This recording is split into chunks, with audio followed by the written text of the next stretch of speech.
project need actually came from our pavement management system that we have as SANRAL, but obviously our team of specialists had to go out on site and do the verification through inspections.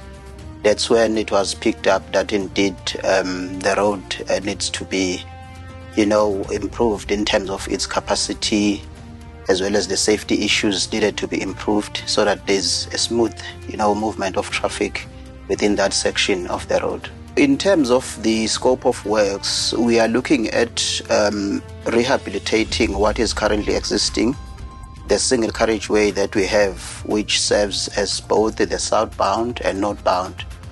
And then once we're done with that part, we look at introducing a new carriageway which is going to serve as the northbound, which now will be constructed on the greenfield side of the freeway.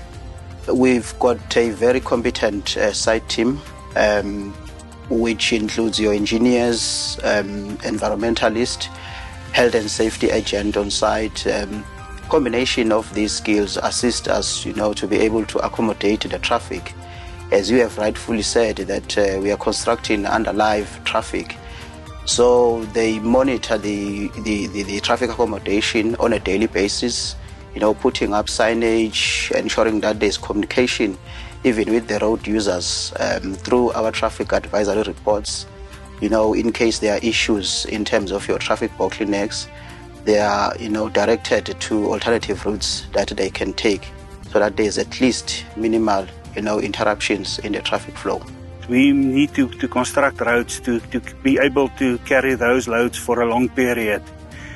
And we used to construct roads using G1 granular bases, but it's easier to construct asphalt bases. The longevity is a bit longer. So that's one of the biggest reasons to go for the asphalt base on the stabilized sub-bases. The total project distance is 22.3 kilometers. And of the project value, 30% is CPG works and 8% is targeted labor, which come from the local communities. So basically, what we're going to do is we're going to construct the northbound carriageway, which is a complete new rebuild.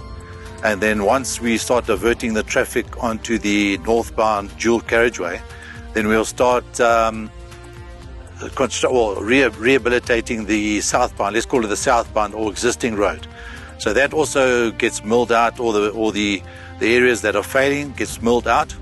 And some areas of the existing base get stabilized, and then we replace that with 80 mils of asphalt PTB, and then on top of that is a double seal which comes on top of that. And then so that all happened once we start diverting the traffic onto the new dual carriageway. The bridges are getting mirrored. There's new bridges getting built, constructed on the northbound carriageway. The most challenging part of that will be the piling that needs to be done at the Grootvet River Bridge and at the Kleinvet River Bridge, especially at the Grootvet River Bridge, because those piles are going to be in excess of 20 meters deep. The two towns that we are covering is Verkeersvlei on this project and Winburg. So 60% is from Winburg and 40% is from Verkeersvlei. We have probably got about 9 targeted enterprise subcontractors on site as we speak.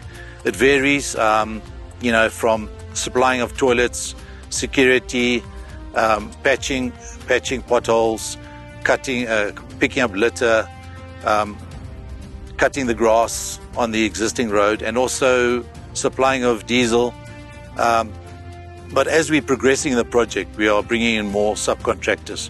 It's also, some of the packages include laying new pipe culverts, new box culverts, and so on.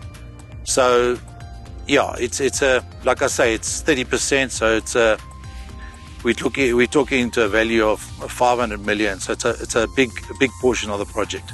Well, there is a guide from the CPG, which is a D1000, on how to get the guys in. It's basically a tender process.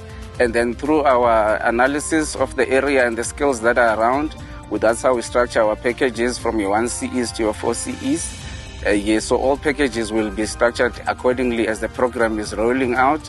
We will roll out, now we are about to roll out subsoils. Then we'll divide on checking how much work will be done. Then we divide the number of the people that appear on the skills audit. Then we're trying to give everyone a piece of the cake. Then we'll divide that package into the relevant CIDB grading of the place. The project is basically based on CIDB 1 up until CIDB 4. There will be specific tasks that will require CIDB 5 and 6, but we are limiting that as much as possible. So should we get a package that requires CIDB 6, we firstly look if we cannot break it down into smaller packages and then get everyone involved, maybe break it down to a CIDB 3. Once we fail at that, then we start looking outside the targeted area and then we look for the higher gradings. The project itself, it's high technical in nature, but we are very much aligned to the national government priorities, which i.e. are your issues of ensuring that unemployment is reduced in our local areas where projects are being undertaken. So we've set aside, an amount to the value of over 500 million rand to actually give targeted enterprises opportunities, in the project as well. But we've also set aside about 8% of the contract value to, the local labor that will be employed. So people will be earning salaries, be able to provide for their families for the duration of this project. I feel like it's a nice experience because I've never actually worked with a grader before. So I'm actually learning new things every day. I wasn't aware that building a road, you actually have to make levels before you can make a road. Yeah, so we actually help the grader make the levels. We use the fish lane and the dipstick so that we get to the right level at the right time for every kilometer or section that we are working at. I'm not actually working with the grader only. I'm working with the surveyors as well. I wasn't aware that you have to put like surveyor posts on the side of the road so that you can actually try to match the level that you are making. That's one thing that I wake up to every day. And the grader, I wasn't aware that you actually have to use the fish lane to get to the right level. So all the running and stuff, I wasn't aware that you do that. As we have a lot of plant here, we have the roller, we have the tipper trucks, we have the excavators. I wasn't aware that all of that stuff can actually be used to build the roads. I just saw them on the street and I was like, there's just a machine just driving past by. Projects like this help a lot with unemployment, especially because a lot of young people are smoking drugs at home. They're doing house robberies and all that crime. So this actually helps for a better life, so that you can have a better life for yourself. I'm actually studying right now, so I'm able to pay for my school fees. I'm actually able to put food on the table for my mom, my younger brother, and my kid as well. So it's actually a great feeling. What the project has brought, especially for Masilonyana, is we are hiring a huge number of youth, adults, disability. So we are not prejudiced in terms of our recruitment. We do make sure that we hire everyone who's involved. So it's quite evident to say that financial-wise, things are going to be a bit better in terms of other households, especially destitute families, child-headed families, because we do prioritize destitute families and child-headed families so that at least they can have something to put on the table at the end of the day. And the skills upliftment that the project has brought and the development in terms of in our lives and in our education, because we are also going to provide training for other learners who have no skill in terms of construction or engineering. So that's going to change a lot. Education, jobs, families are going to get happy.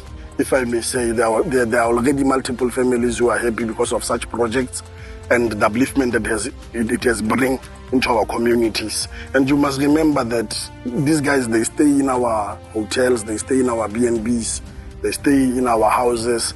So people are able to rent out their houses so that they can get source of income.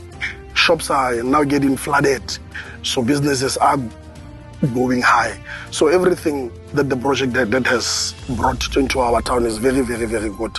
I don't have any other thing to say. I'm not hoping for good results. I am seeing good results. In terms of advertising, in terms of getting the information, the country has moved toward the fourth industrial revolution.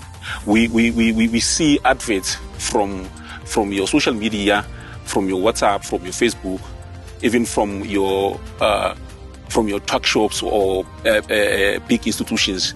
Then that's where you see the adverts. But in most cases, the line of communication becomes easier because of we as the LED, we've made sure that we choose someone that will represent us in the PLC, and getting the information and getting the relevant information from the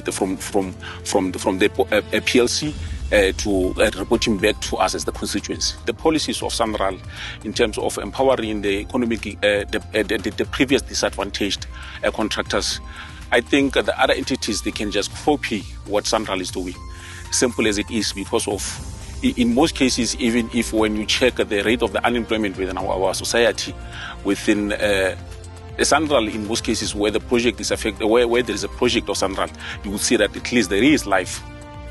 There is life and there is a development. You can see even when you get into a town, where it can be big or small, but you will be able to see that, oh, there's life here. At least there is something that is happening. For SANRAL, it talks to one of our key pillars as SANRAL, which is your transformation, which really, we are driving in all our projects, to see to it that the persons that were historically disadvantaged, are prioritized in terms of affording them opportunities to take part in projects that are, taking place in their local areas. So it's going to be a very good story to tell for SANRAL by the time we complete the project, because we are looking at over 100 SMMEs that will partake in this particular project.